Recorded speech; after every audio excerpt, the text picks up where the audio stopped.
Bueno, entonces, bienvenidos a todos. Muchas gracias por estar aquí en la Casa de Colfuturo, a quienes están presencialmente en nuestra oficina y a aquellos que están a través de la página web. Gracias por aceptar la invitación a esta sesión informativa con Carnegie Mellon, específicamente con Heinz College. El día de hoy está con nosotros Amy. Amy es una gran amiga de la casa, nos visita todos los años y pues seguramente si siguen en contacto con la universidad y con la escuela, pues será como su representante o su contacto principal. Antes de empezar, simplemente quería recordarles que tenemos un convenio con esta escuela para los beneficiarios de Colfuturo, que es cerca del 75% de beca para el valor de su matrícula en alguno de los programas de Heinz College, y también que esta sesión va a estar grabada en el canal, va a estar grabada y subida en el canal de YouTube por si alguien quiere repetirla o compartirla y demás. Entonces, sin más, Amy, thank you so much for being again this year in Colfuturo. We are very glad to have you each year because you are a friend of us. And if you want, you can start, please. Okay, thank you so much. Welcome to everybody who's logged in online. I think a couple of people that I met at the EdUSA Fair are probably online tonight, so thank you so much. Thank you to everybody who showed up in person on this extremely rainy night. I've been coming to Bogota for, oh gosh, I just looked at my passport. I think 2011 was the first year that I was here, and I've been coming here every year. I love Bogota. Carnegie Mellon loves having students from Colombia in their program, and so I take the time and they spend the money to make sure that I'm here and can meet everyone in person and obviously chat with people online. And for those online, that's a photo of me. It's always good to have a face to the name. So again, my name is Amy Seymour. I'm the Associate Director for the School of Public Policy and Management at Carnegie Mellon. I've been working at the university for more than 10 years now. I just got my Carnegie Mellon blanket that they give you when you've spent 10 years with them, so that's really cool. Currently in my role, I run our part-time professional degree program, our Master of Public Management program. That happens to be the program that I graduated from back in the summer of 17. And I also am the academic advisor for our students in the Public Policy and Management program, specifically working with our students in the data analytics track, but I am happy to help out any students in that program. And the Heinz College, we really are about intelligent action. So our founding dean, Bill Cooper, said that we are training students for intelligent action. And we really think that this co-location of our school is really important. It really is where people, policy, and technology meet. There was a time when this co-location of our School of Public Policy and Management and our School of Information Systems and Management didn't actually make a lot of sense to people. But now as we see, data is ubiquitous and there are disruptions, and with the increased technology and the way that we're using technology, it really is impacting people. And so bridging this new technology with smart policies to ensure that with this technology, we're not leaving people in the dust. And so at this point, it really makes a lot of sense, our school design and how we're set up. And so just to give you a sense of what we're going to do in this hour, I will first talk about the Colfuturo Partnership. I think it's really important to know the scholarship that's available to you. I'll talk very briefly, and I mean briefly, about the degree programs that we offer at the Heinz College. We have quite a few. All of the degree programs that I mentioned are included in the partnership that we have with Colfuturo. So the scholarship that I mentioned, it will cover all of the programs. I'll talk a little bit about the key differences that are available through Heinz. Talk about the free admissions process. So if you apply to us, there is no application fee. And then we will have an alum, Laura, who completed our Information Systems and Management program. She's stuck in traffic right now, but she has promised me that she'll be here by the end of the presentation, which is cool. It's always good to see her. And then we'll give you some opportunities to learn a little bit more about our programs. Okay, so the partnership information and kind of how this works. When you apply to the Heinz College, there's going to be an area within that application where you just check that says, yes, I'm also applying to Colfatoro. Done. That's all you do. You check that. If you're admitted to Heinz, because you checked that you are applying to Colfatoro, whether or not you are awarded the scholarship or not, we guarantee a minimum scholarship of 30%. And that's a 30% scholarship off of our tuition fees, which amounts to anywhere from $21,000 to $28,000 US in funding from the Heinz College. Then, I think Colfatoro selections come out in May, is that right? The college opens in January. Yeah. Okay, okay. So if you apply to Colfatoro in January, and then your decision from Heinz comes sooner, right? So you'll at least get that 30% scholarship. Our decisions come out by March. Our goal is March 15th, letting you know. And then the next step is, if selected by Colfatoro in May, then you just reach out to us and you let us know. And now your 30% scholarship can be raised to as much as 75% of tuition, which is huge. It's around $52,000 to $70,000 in funding for your Heinz College program. We offer this funding because it's so important to us as a university that we provide diversity in the classroom. We know that diverse groups come up with the best solutions, and a lot of the work that our students do is group-based. And so it's really important for us to have students from Columbia join us every year, and we know that making that funding available is an important piece to allowing you to come to the US and study with us. And so that is the scholarship amount, and here are the Heinz College programs that scholarship funding is available for. And so in the first column on the left is our School of Public Policy and Management. We have our flagship program, our Public Policy and Management program. We also have below that our track in data analytics. This track started as a small group, and this year we actually have more students in our data analytics track than we do in our flagship program. And I think that speaks to how data is ubiquitous, and the need to be able to harness that data for smart decision making is something that students understand, and so they're going into that data analytics track. We also have a healthcare policy and management program, who in turn also has a healthcare analytics and information technology program as well. So again, just speaking to that interdisciplinary nature of our two schools and being able to harness what we offer in the information system side of things into our public policy programs. Through our School of Information Systems and Management, our flagship program, which is the Information Systems and Management program, and then they have their business intelligence and data analytics track, our beta track.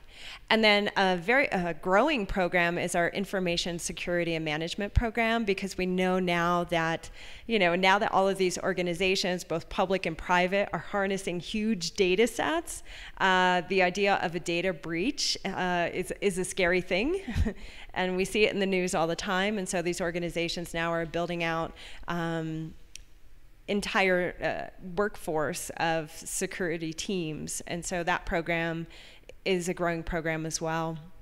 And then on our joint programs with the School of Fine Arts, we have our arts management program, which is designed for those who want to run nonprofit arts organizations. So if you want to run a symphony or run a ballet or run a theater, that's the program for you.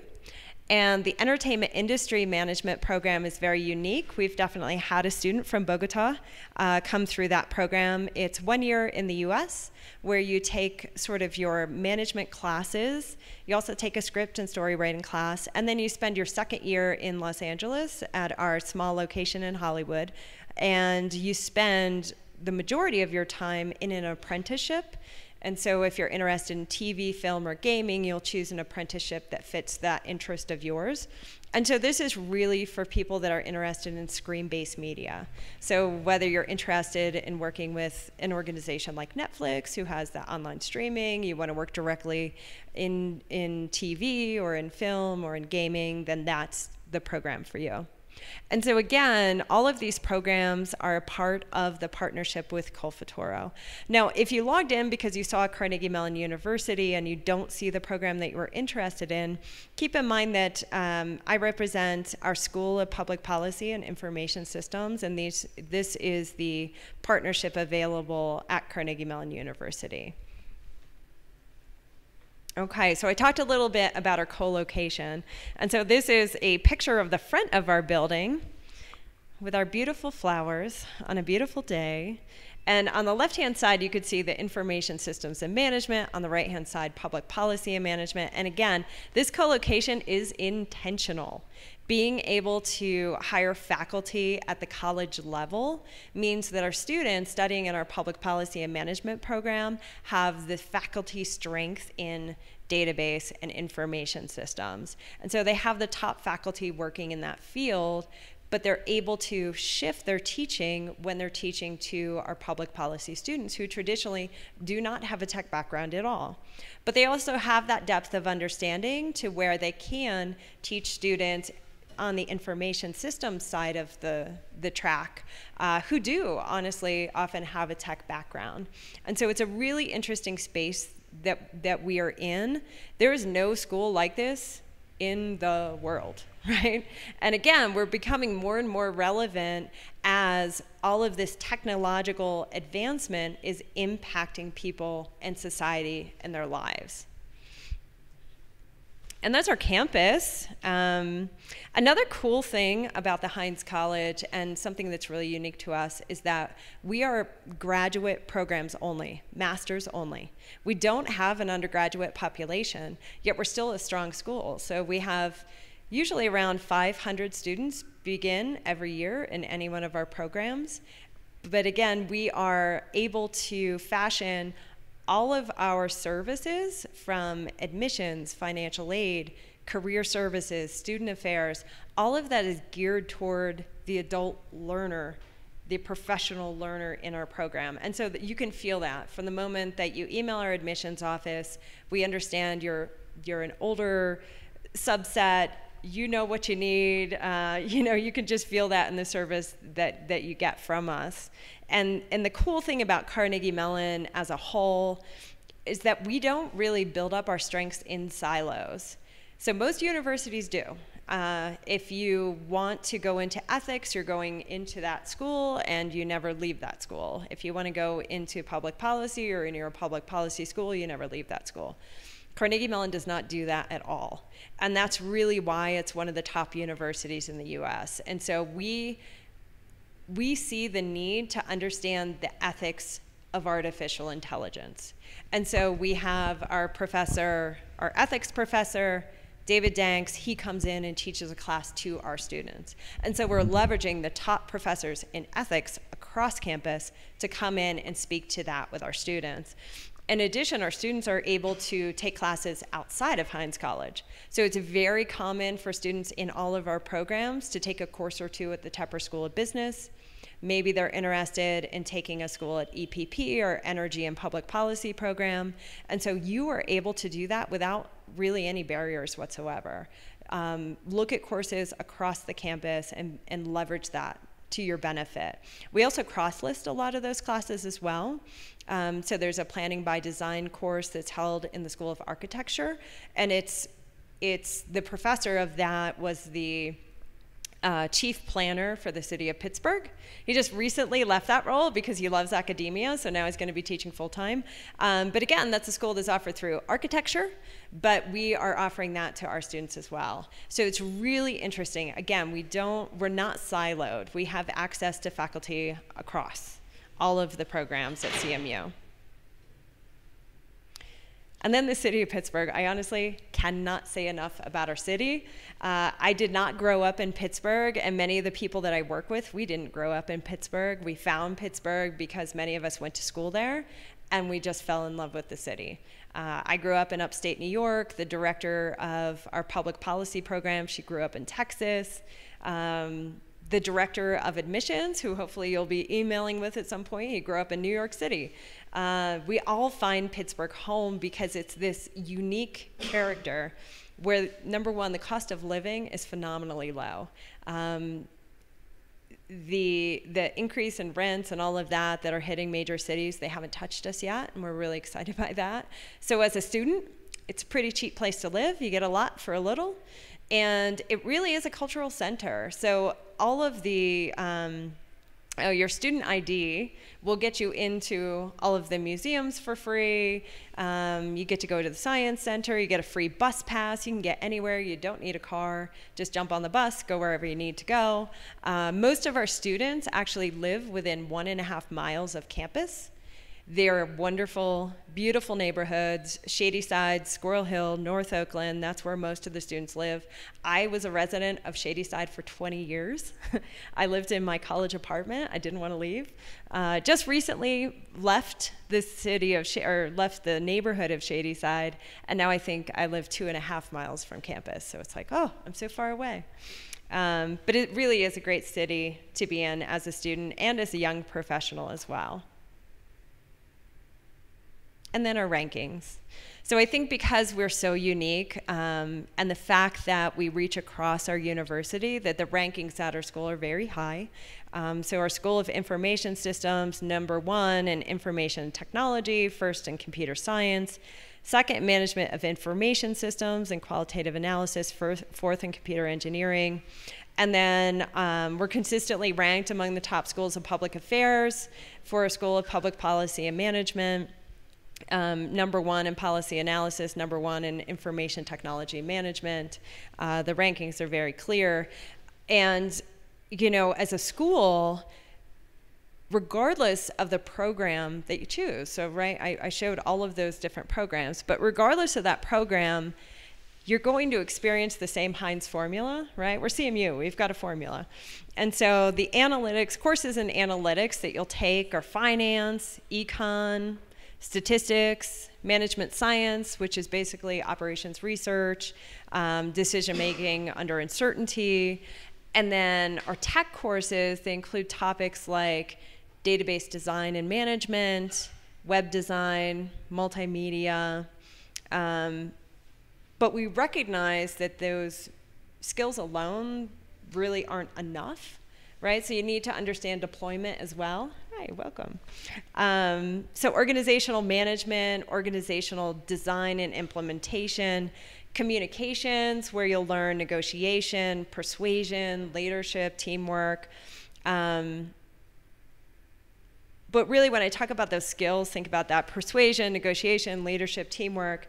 You can't really learn that in a classroom, not developed in the way that you would use to actually deploy it.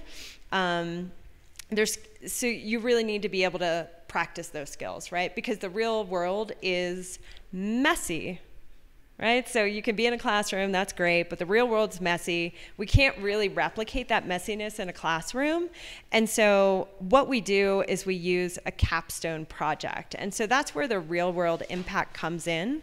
A lot of folks looking at master's degrees, they think, okay, I have to do a long thesis at the end of my program, right? Me, my computer, and 100 pages typed, or whatever that may be. We don't do that because, again, all of our programs are geared toward management and actually doing work. And there is no job in the world where your boss is going to suggest that you do a research paper and produce 100 pages of text. That's really not useful. That's not what they want. And so instead of doing a thesis, we do a capstone project in every one of the programs. And so just to give you an idea of what is a capstone project, I'll talk about one, the one on the far right. This was a really cool project. So our students, they went into essentially, and I'm going to say this in quotes for people online, I'm air quoting right now. They went into the most dangerous, in quotes, neighborhood in Pittsburgh. We're a very safe city. But the one that was experienced some level of crime. And we worked with the Pittsburgh schools, the Pittsburgh police, and a community organization there. And the goal was to figure out why students were missing classes, like why were they not going to school at the high school level. And they looked at the routes that students were walking to get to their school. And then they overlaid that using GIS, looking at the crime in the area. And then they went out into the neighborhood and talked to the community and asked them questions and kind of overlaid, okay, here's the information based on the community perspective of where are the hot spots in crime. And by using all that information, they actually designed a change in where students were walking to get to school, to ensure that they were walking around those hotspot crime areas. And then deploying community volunteers to be out there with the students during the times that they were walking to and from school. And once the students deployed these new routes, they actually saw that students were attending classes more often. And so that was a project. They spent the entire semester looking at that, trying to decide how can we best meet the needs of the children, of the students there. And so these capstone projects, we work with real clients on all of these projects. And this is just an example of some of the clients that we worked with. And again, the capstone project, it's great for you as a student because you get that real world experience. You get to take, okay, I just learned this skill set. I'm actually going to put it to use in a real world context. And as a student, you're kind of acting as a pro bono consultant. And so you don't get paid for the work that you do, but you do have that safety net of this is an experience where I can try out the skills that I just learned. You have a faculty advisor who helps to guide you, but in no way leads the team at all. This is a completely student-led team. And then on the faculty or on the organization side of this, they get some really smart students to do work for free, right? And so you get some really cool projects because of that. And then again, thinking of all of the different courses that I showed, one of our key differences is working with people who are not like you. The most diverse team comes up with the best solution. There's so much research that tells us that. And so our dean, who's he's an amazing dean. What he did a couple years ago is he developed this Connect and Collaborate initiative. And part of that initiative was to ensure that students from our Information Systems Management program are talking to our students in our Public Policy Management program and our Arts Management program and our Healthcare Management program, because all of that diversity will only enrich the experience of our students and the faculty alike. And so one of the things that he did to ensure this happened is he created a catalog of courses that were termed I'm doing quotes again, all Heinz courses. And so they're 94 level courses. So regardless of what program you're in, that's a course that you could engage with. And it's a really cool way to learn. So I was definitely a beneficiary of the Connect and Collaborate experience. So I was in our part-time professional program, but in a lot of my elective classes, I was with students in our public policy program, and our healthcare policy program, and our information systems program. I took an entrepreneurship class that was essentially all IT folks, and that was not my background at all. And I learned just as much from the students around me working on group projects with them than I did from the professor himself. And so that Connect and Collaborate initiative is something that enriches both the students and the faculty. And then our renowned faculty. Not only are our faculty extremely accessible in a way that surprises almost all students that come. They have their office hours. They are happy to hang out after lecture to talk to you. They're completely approachable. If you have a question, I think about Karen Moore, who teaches database to our public policy students. I would email her my database at 11 o'clock at night and say, I'm completely stuck, I need some help. And not expecting it, I would have an answer back at midnight. And I'm like, oh, okay, this is really cool. And it wasn't just because of me, that's the way that she treats all of her students. She wants to make sure that you learn, and they try to help you as quickly in any way that you can, any way that they can. But they're also renowned. And they're in the news, and they're doing really cool things. And so that's definitely a key difference for all of our programs here at Heinz. And then the professional development opportunities.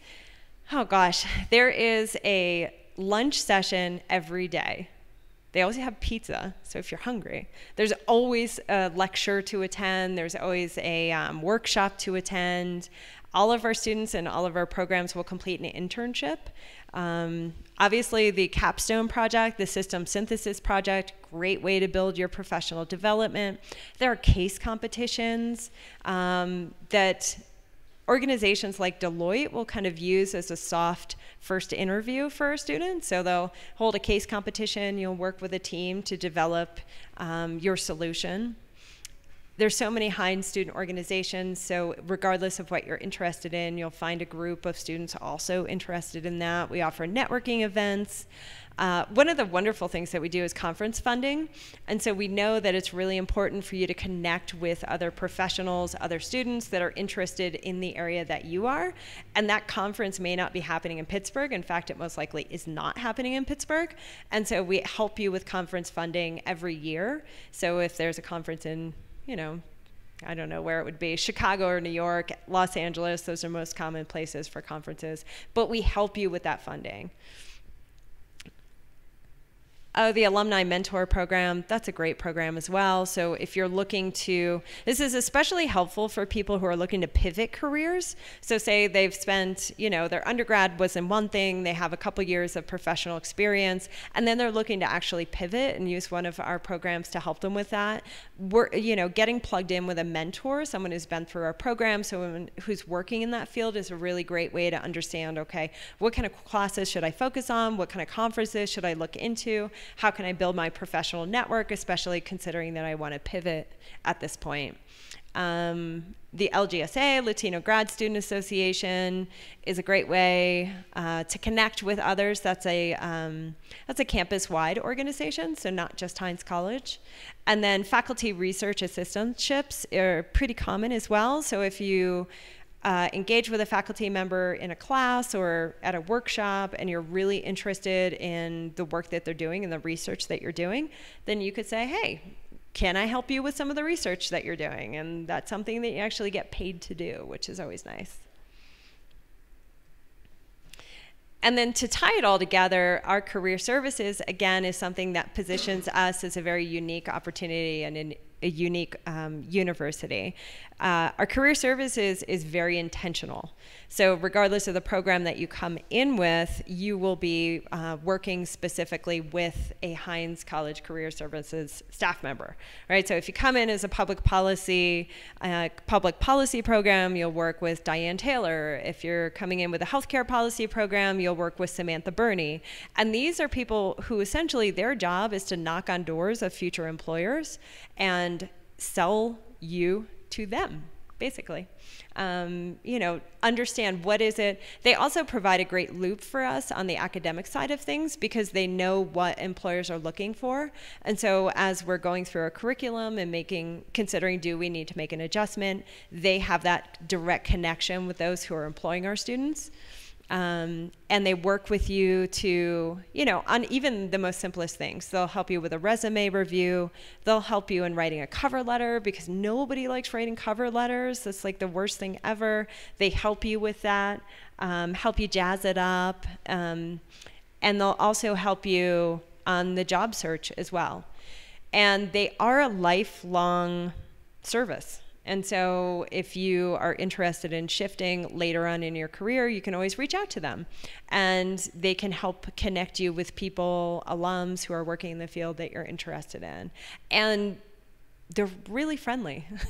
They want to see you do well, right? So their goal is to make sure that you get into the job or the internship that you really want to. And they help you with that. Okay, so talking about the admissions process just a little bit. So our application deadline is January 10th.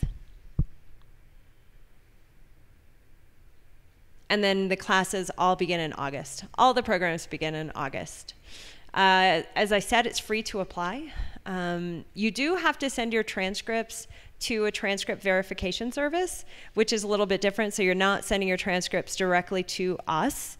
You're actually sending them to a third party that will verify your transcripts and then send those on to us. If you have questions, there are details about that on our website.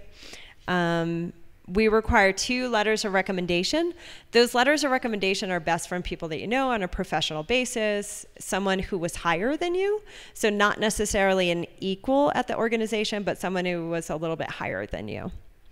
Your resume, your personal statement, your essay is one of the most important parts of the application. And I know that oftentimes students will focus on their GPA, their GRE, their TOEFL, those kind of quantitative measures of how strong your application is. But I have been part of the committee review for the past 10 years. And I know that the one thing that is mentioned and discussed more than anything is that statement of purpose. And so there are 2 things that you want to do in that. You not only want to sell yourself and why you're a good fit for the program, but you also want to let us know, why are we a good fit for you, right? So we could say, oh yes, this is a very strong applicant. They would do well in the program, but what do they want to do when the program is over? Like, can we help them get there? And so we don't expect you to be super specific, like I want to work for this company in this role, but we do want to be sure that you have an understanding of where you want to go. What kind of sector do you want to go into, and how can we help you get there? What is it about the coursework that is appealing to you? What is it about the faculty that's appealing to you? Or even what is it about Pittsburgh that's appealing to you? Because essentially that decision is, okay, here's a strong student. We know they'll do well in the program, but we want to feel like we are going to help you. We want to make sure you'll be happy as well. And so sharing that information within your statement of purpose makes that a really easy conversation in those meetings. So that's an important piece to it. Also, make sure that you're not talking about another university in your essay. Sometimes it happens. I never hold it against people. I understand. Okay, the TOEFL and the IELTS, or the IELTS, so it's one or the other. They're both a test of your English fluency. If you are taking the TOEFL, what we like to see is a 25 in each subsection. We don't actually look at the total. The total doesn't mean much to us. We look at each subsection. So if you get a 25, don't worry if you're a point below in 1 or 2 of those sections, that's fine. That's just sort of your goal as you're looking at that score. And then if you're taking the IELTS, what we like to see is a 7 in each section of the IELTS. And again, if you're maybe 0.5 below in 1 or 2 subsection, don't fret about that, that's fine. And then you will also take either the GRE or the GMAT. I always recommend that people take the GRE. That is, I'm doing air quotes again to the folks online, that's the easier test. But it's easier. I haven't taken the GMAT, so I can't say that it's easier or not. But what I can say is, on the rare occasion when an applicant gives us both scores, right? So some people are taking both tests. The GRE 99% of the time is actually a stronger score. So that's kind of what I'm basing that on. Okay, and people always want to know, what score should I have on the GRE?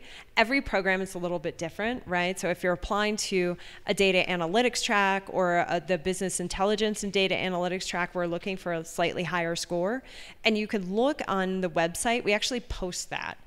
So we don't post the score that you have to have, because there is no minimum. That's not how it works. We look at your application, we review it as holistically, right? We have no expectation that you're going to be strong in every one of these requirements. What we're expecting is that one requirement will elevate you if you're a little bit lower in the other, if that makes sense. So you can look online, and what we post in the class profile for each of the program is a 3-year average GRE score.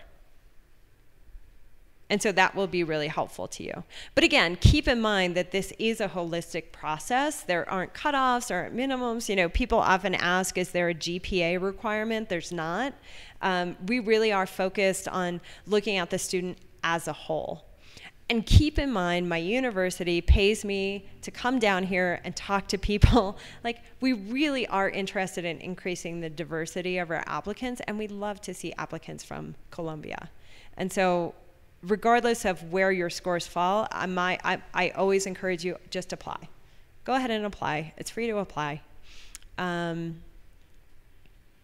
yeah, I think I've said everything on there. Okay, we'll move on. So Laura has gotten out of traffic. Thank you so much for coming. So Laura Martinez, she completed our Master of Information Systems Management program, and she is kind enough to come and kind of share her experiences and talk to the group, and I'm sure answer any questions if you have of a current student, and then I'll swing back and answer any questions that you have about the programs too. All right, Laura, the microphone is yours. Hello, everyone. I'm sorry that it took me so long to get here. So yeah, my name is Laura Martinez. I'm a Master of Information Systems Management alumni. I went to CMU in 2012. It's been actually a while. And I found an internship in San Francisco and an agency called Razorfish as a business analyst. And then that transformed into a full-time role. So I lived in the States for almost 3 years in total in terms of the school, which is a year and a half for the mission program, and then another year while I was working there. So it's been 4 years since I returned to Colombia, and I cannot recommend it enough. CMU is an amazing university. Pittsburgh is a beautiful city, not as crazy as Bogota in terms of traffic. It's also very, very affordable. There is a great community of Latin Americans and, of course, Colombians. So I honestly encourage you, if you are here, to apply. As Amy was mentioning, it's free. And I have not heard of a Colombian that has applied and has not been accepted.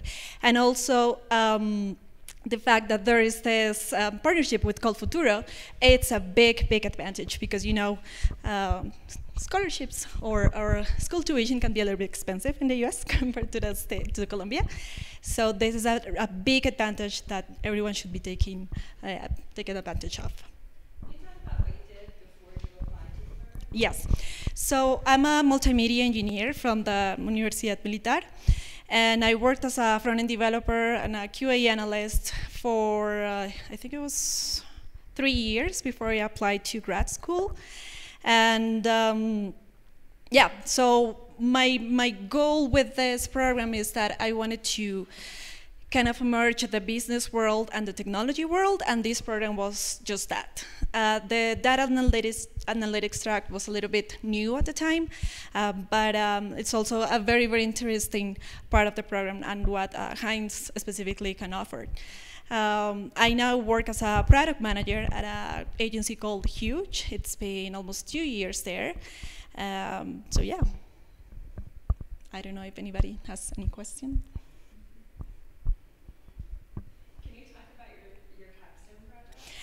Yes, my capstone project was with UPMC, which is a medical research institute in Pittsburgh. And I got the opportunity to work with people from all over the world. That's like one of the main advantages of going to CMU. And it was a research project for ROI, return of investment of a specific product that they were building in-house. So we interviewed our stakeholders at UPMC. It was a full semester work. And it was very, very rewarding because we got to interview doctors who would be the end users of this product and learn a lot about their day-to-day activities, and then at the end come back to our stakeholders with our results saying, yes, you should continue investing in this product because it's going to give a lot of benefit to your end users, who again are the doctors. And yeah, there are lots of companies that also partnered with Heinz College, not only UPMC, there was Sony, I think Fox as well. Yeah, very, very interesting companies, that partnership with CMU, or Heinz specifically. How many people were in your class? We were almost 110, if I'm not mistaken. And again, from all over the world. And to me personally, that was one of the main rewards of this program, is because nowadays, many years after I graduated, I still can call them my friends. And they are in Europe, in Asia, here in Latin America, the States, of course, so that's great. What was your favorite class? Do you remember? My favorite class, I'm thinking of two. One was digital transformation with Michael Smith. Yes, so we had to read a lot, of course, and then come report to class and discuss about our thinking on certain topics, such as, for example, Barnes & Noble, when it was a really big physical brick-and-mortar bookstore, and then how Amazon took over that. And we got to analyze how Barnes & Noble could have done something, but Amazon did it first, and that's the one that survived. Another one is social media analytics with ID Lightman. That's very interesting as well because that's a full semester class, and there is a project in which you are assigned to a real client. So in my case, we worked with Daimler for Mercedes-Benz, and I can't remember specifically what the project was, but it was a real life experience with a real client. And we also talked about, for example, the future of Facebook, of Twitter, Google, of course, and it was very, very interesting. What else should we ask Laura? They are really shy, but I would like to ask, what would you recommend for a student like us or for like them in order to apply to the Heinz school? Get ready. I don't know if maybe we can go back to the slides with the requirements. This one. Yeah, it took me about a year in terms of the time that I needed to apply. I took the GMAT, not the GRE, but I also got a course for that, then preparing for the TOEFL, the IELTS, and so on. So it requires a lot of preparation, but it's definitely possible. Any other online questions? Yes, I'm going to read some of them. They are not particularly to Laura, but some of, either Laura or Amy can answer them. So Natalie is asking if she needs any particular programming skills or experience to apply to the Master of Information Systems Management BIDA pathway. So there is any programming skills like a requirement?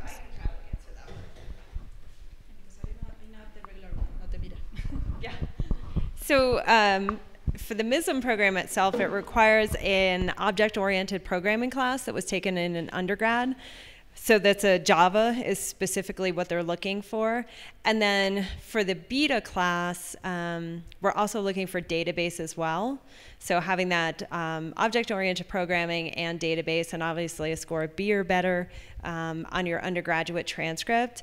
If you don't have the Java class, there is an option to apply to the program beforehand and then complete that Java class. We list a couple of online courses through UC Extension, and that's listed on our website. So you could apply and get a conditional admission based on your completing that prior to actually enrolling in August. So that is a possibility. Another question is from Raul. He's in Canada in this moment, and he said that their bachelor degree transcript was already checked by the WES, so World Education Services in Canada.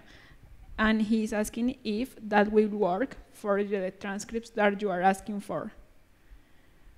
Or is just a different process? So, I'm not sure that I completely understand the question, but I can kind of answer generally. So for anyone who earned their bachelor's degree outside of the US, they do need to go through a transcript verification process. Okay. And I think that there are a number of ways that you can do that. We have 2 links on our website. We actually may have 3. So I know that WES is one option, ECE is another option, and then there's a third option. I can't remember the name of it. But again, for anyone who studied outside of the US, it really is to your benefit to go through the transcript verification service, because without that, the admissions committee, the faculty that are in the room, they don't actually understand what they're looking at. And what this will do is it translates everything, not just translates it into English, but it translates it into the US system of education. And so it'll take your GPA to a 4.0 GPA accordance, right? And so that's to your benefit. There are sometimes students who push and say, I don't want to go through the transcript verification process, but it's not to your benefit to do that. So I guess it is possible if you continue to push, people say, okay, we'll read your application without it. But it actually, in the end, it's not the best route for you. So it's best to look online and find a way to get through that transcript verification process. Yeah, because it seems that he already did that, but for the Canadian education, system of education. So maybe he will have to do that. He would want to do it US. for the US. Yes, exactly. Okay. Okay. Yep. Martin is asking if there is any way in which he can get an English requirement waiver. So the TOEFL waiver is really limited. There is a way. You would have had to have studied or lived in the US, Canada, UK, South Africa. There's a list, but you would have had to lived or have gone to school essentially in an English-speaking country for 5 years or more in order to earn that waiver. And again, it is not to your benefit to request a waiver if you don't meet the standard waiver requirements. It's to your benefit to show your strength in English fluency through taking either the TOEFL or the IELTS. Okay. Yeah, Natalia is asking if she can apply now, or I mean in January, and save her spot for 2022. Oh, 2022. So I wouldn't recommend it. We could save your spot for 1 academic year. So if you know that you want to start in 2022, just wait 1 year to apply. Okay, and what happens if she didn't get accepted? She can try again just like the following year, or she will have to wait another academic year? So people can try again. Generally speaking, you would want to reach out to the admissions office. So if you're not accepted and this program really is your goal, then you would want to reach out to the admissions office sometime in June, not right when you get, just because they're so busy, but if you reach out to them in June and kind of try to get some feedback, it can be difficult to offer very specific feedback, but it could be something as simple as, oh, you need to take the TOEFL again, you need to take the GRE again. However, we do provide those numbers. So you can see the average GRE scores, the average GMAT scores. I already talked about what we're looking for the TOEFL or IELTS. So I'd say if you're not very close to that, you don't have to be right on target, but if you're not very close, I wouldn't recommend applying until you are. I don't know if any one of you have some questions. Yes, so please do use the microphone because we have people there. Oh, so we have questions from the folks inside, and they're going to use the microphone so you can stay connected with us. So what about the PhDs programs? Like, is the process of applying different? Do we have the scholarship from Colfuturo too? Can you talk about it a little bit? Yeah, I don't know a whole lot about the PhD programs. They're on the 3rd floor of our building. But what I can say is that our PhD program, it's a fully funded PhD program. And so I'm not sure how that would work with Colfuturo. We don't actually charge tuition. Anywhere from 6 to 8 students are accepted and enroll in our PhD program every year. But again, it's a fully funded program where you'll actually teach and do research to earn that tuition waiver into our program. The application itself, it's extremely important for you to be able to demonstrate that you are able to research on your own. They do ask you to provide some samples of that, but it's also important for you to identify a faculty member or two who are at Heinz College who are doing research that you're interested in. Because at the end of the day, we'll have to connect you with a faculty mentor, and we want to make sure that we have a good fit for you. So if your area of research is something that we don't have a strength in faculty, so if you were really interested in education policy, for example, we don't currently have a faculty member who is doing that type of research. research and it may not be a great fit.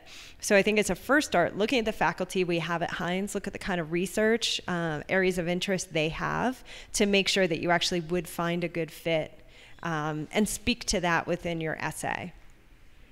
Do you need a master's degree to apply? Nope, you don't need a master's degree to apply to our PhD. I'm interested in the MPP program with the pathway in data analytics. Yes. But I would like to know what is the title that you give? If it's a MPP title or is a Master of Science in... Oh, yeah. Our title is Master of Science in Public Policy and Management. If you're in the data analytics pathway, it would then say data analytics track.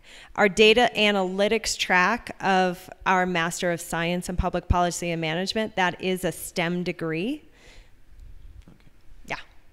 And who knows, I could be your academic advisor if you come to the Heinz College. That'd be cool. We could say we met here on a very cold, chilly, traffic-y day in Bogota, Colombia. What a great story. That's where I met Amy. I met her here. Pretty cool. We work in transport sector, so I would like to know if we can, I don't know, do research in do research, this. yeah. So we have Metro 21, Traffic 21. We actually have a lot of depth in that area. There are lunch and learns almost every day talking about the research that we're doing in that area. Kristen Kurland she basically wrote the book on GIS, and she does a lot of work with our city of Pittsburgh in that area. We actually just had her talk to a group of interested students in Pittsburgh, and so the answer is yes, yes, yes, yes. Okay. Thank you.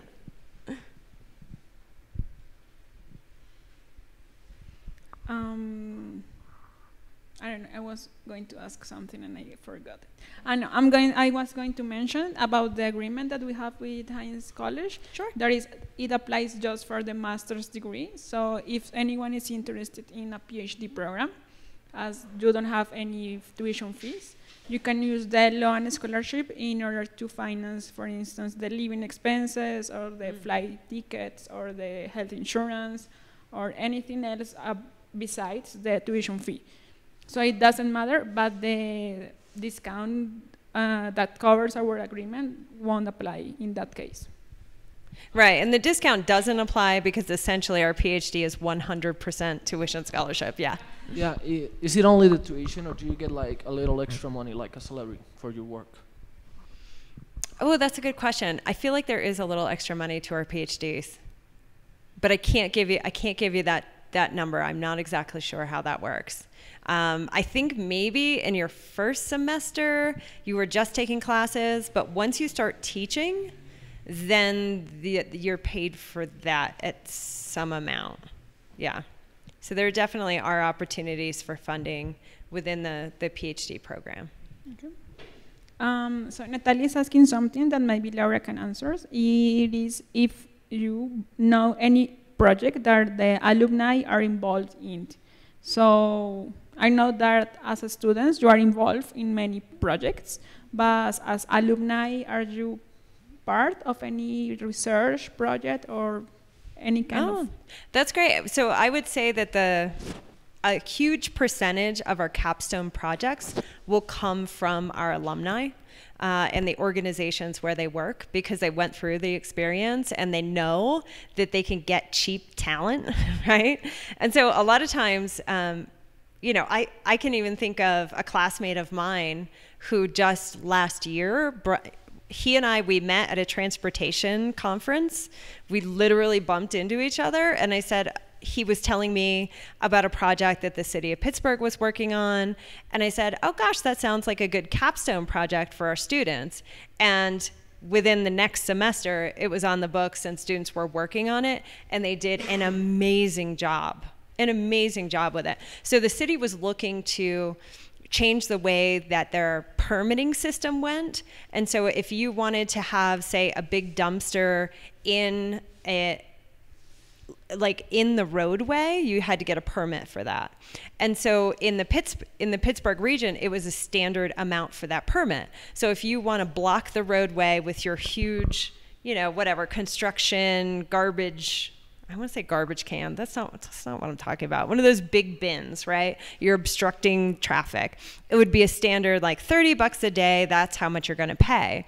Well, what our students did, using a lot of GIS and a lot of data, they were able to have sort of this a different fee depending upon what area you wanted to abstract, right? So some traffic, if you're obstructing that, it creates a lot of chaos.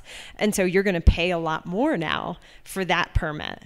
And depending on the time of day too. And we've built in a lot of bike infrastructure so that people can bike to and from school and to and from work.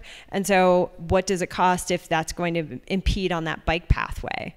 And so they worked on that project with the city of Pittsburgh, and that came from a classmate of mine. So yeah, whether or not you are connected with CMU, a lot of times it's up to you, because we always welcome it.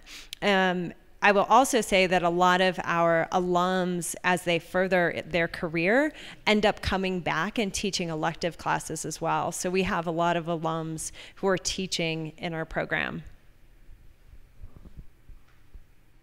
Another question from Natalia. As you know, the BID 8 pathway has a required summer internship. So she's asking if that internship can be in Colombia.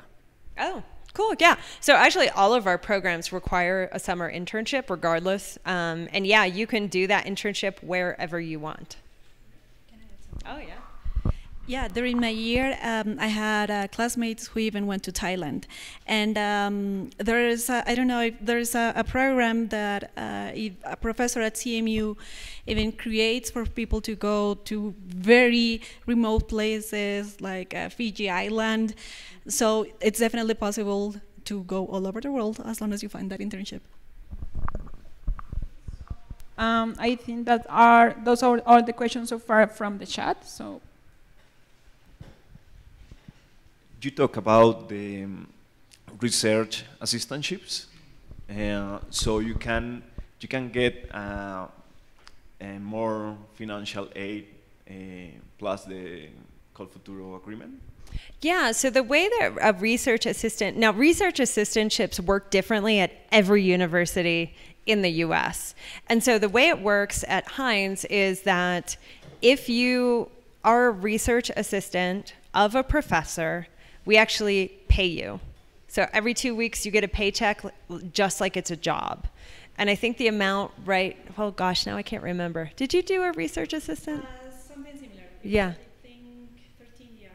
Yeah, like $13 US an hour, something like that. And most students will research anywhere from 10 to 12 hours a week, something like that, depending upon, you know, the time that you have based on your coursework. But it doesn't impact your tuition bill. It doesn't go through Col Futuro. It's just you get a paycheck.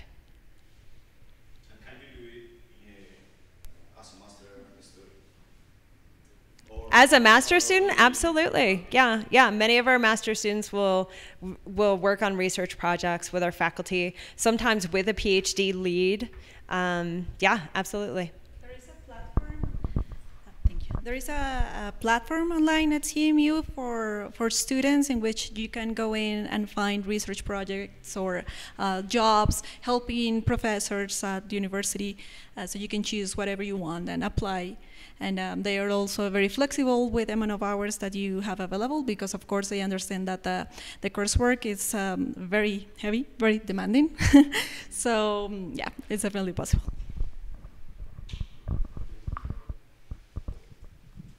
Could you talk a little bit more about the DC track?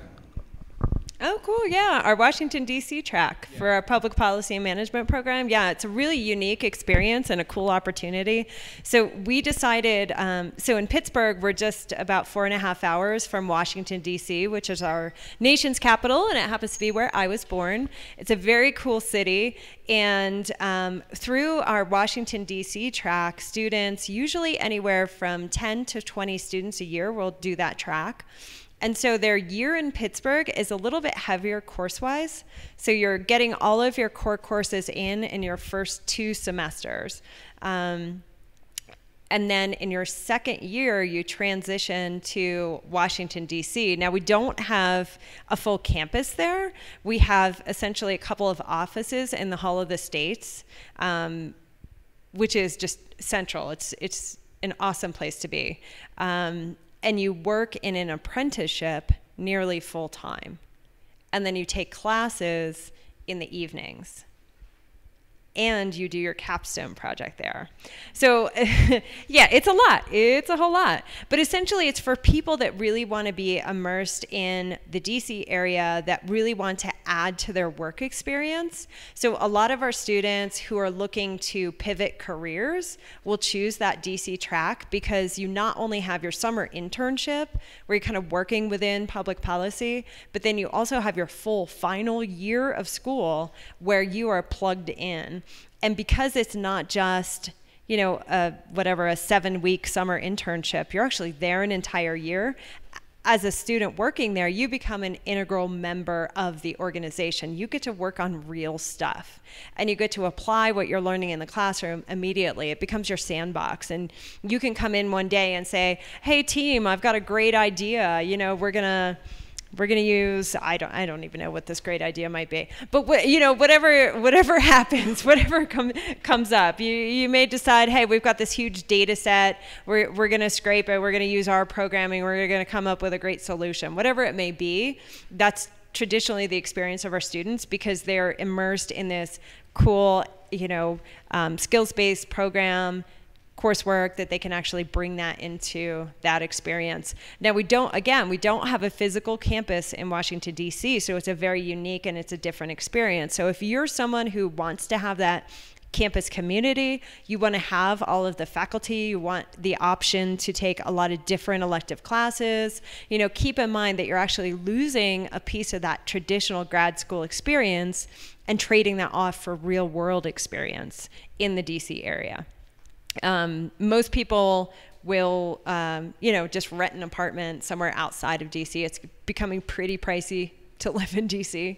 But I think it's an amazing experience for those who do choose to go into it. And Sarah Mendelson Ambassador Sarah Mendelson is actually leading our DC office at the moment, and she's really engaged with the SDGs. And so a lot of the work that she's doing there is kind of looking at how do we better communities, and how do we use these tools to build communities up and build up capacity. So those Sustainable Development Goals, SDGs, she worked with the UN, and she was integral in actually creating these Sustainable Development Goals that the UN put out, and is now kind of charging, now that she's come to Heinz, she actually is working with many cities to say, hey, these Sustainable Development Goals can apply to cities, and it's actually great to use these at the grassroots level because there's less red tape and we can make things move. And so our mayor, Bill Peduto, is somebody that she's engaged with, and he's working on kind of working through those SDGs. It's really cool stuff that's going on there now.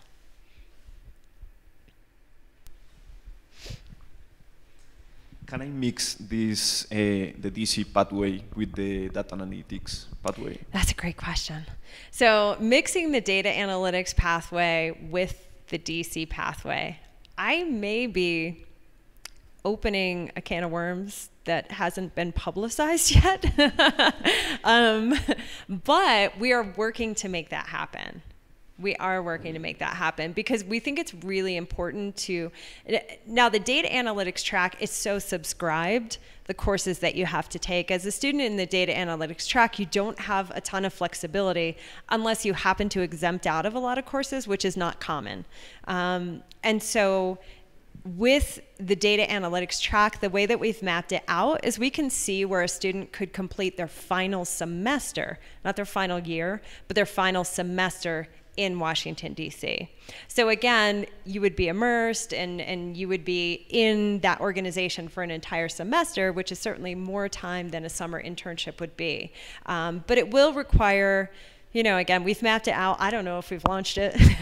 I've been traveling for a while. But there is one core class that you would essentially have to take online because the faculty simply aren't in our DC office for the data analytics. But the idea being that we want, the aim of this data analytics track is that we wanted to create these public interest technologists, right? And so that's the drive. We really want you to use this data for good. And what we've seen, and it's not a problem, but our students are highly sought after by Deloitte, by IBM, these big consulting firms. And it's wonderful that those opportunities are there for our students, but really at the heart of what we are a school that wants to make the world better, right? Very big umbrella. And so the idea of creating pathways for a public interest technologist is something that we're really interested in bringing about. And so we hope to have that available. You have told me before about the opportunity to have an energy focus on these programs. Mm-hmm. Which are those? What opportunities are there?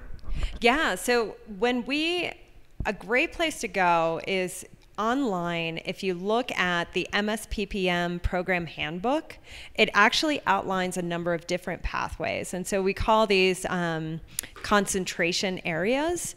Now it's really tough to do if you're in the data analytics track. It's really tough to do if you're in the DC track. But otherwise, there are areas of focus and there are pathways that we give to our students. So if you're interested in energy, it has a host of courses that we encourage you to take. There's a faculty lead who then can help you with creating contacts, making sure that you're going to the right conferences, going to the right talks at CMU.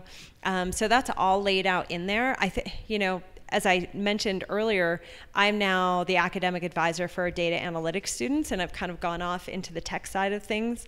But last year, I did advise 3 students who were interested in that area. In fact, one of the students was really interesting. So we have students from Japan come into our program as Japanese long-term fellows. So essentially, these are Japanese folks who work within the Japanese government, and their government then sponsors them to come here and study in the program. And one of the students was working on the nuclear energy in Japan. And so he came in, and we were going through courses that he'd be interested in taking. Thank you. Yeah.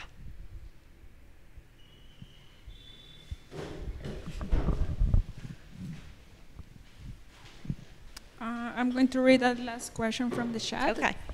The question is from Santiago.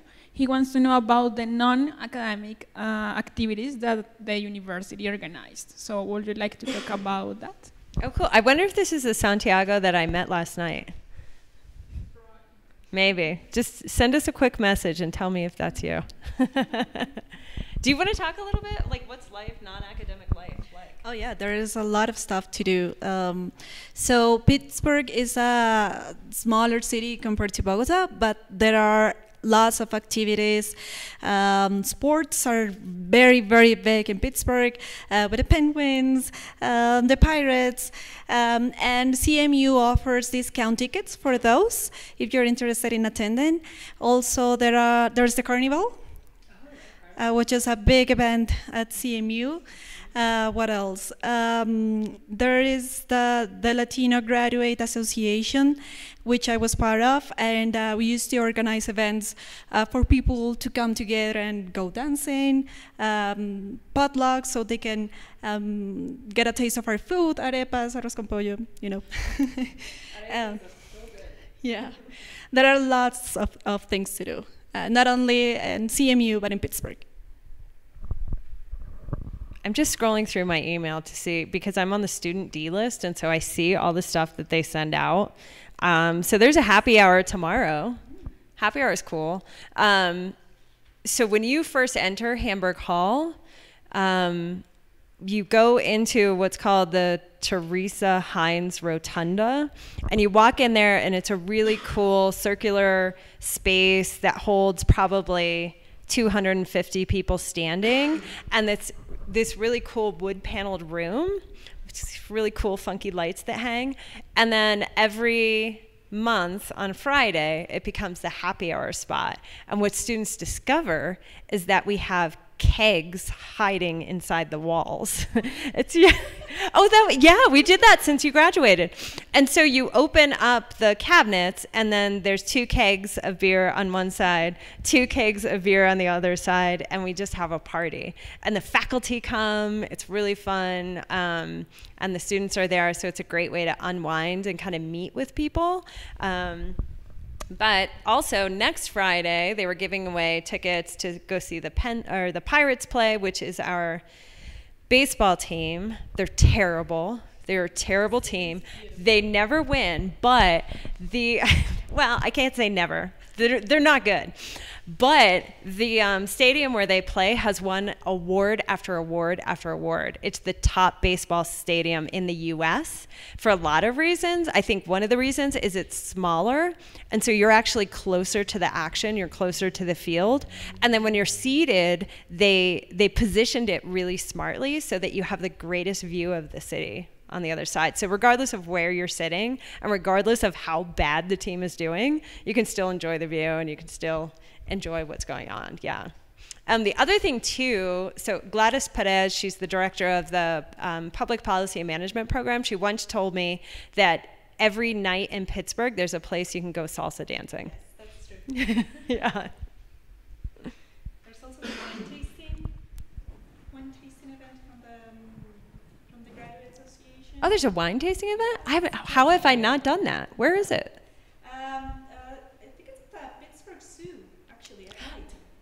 At the Pittsburgh Zoo at night, there's wine tasting. Okay. I'm going to have to look for that. Honestly, there are so many things, and I'm just scrolling through my email trying to find some of the stuff. But I've been here in Columbia this week, so I just kept deleting all the cool things that they're doing. But yeah, Heinz Happy Hour at the zoo. I think the Arts Pass is a great thing because your student ID becomes an Arts Pass, so you get in free at the Carnegie Museum of Art and History, which is 2 blocks from campus.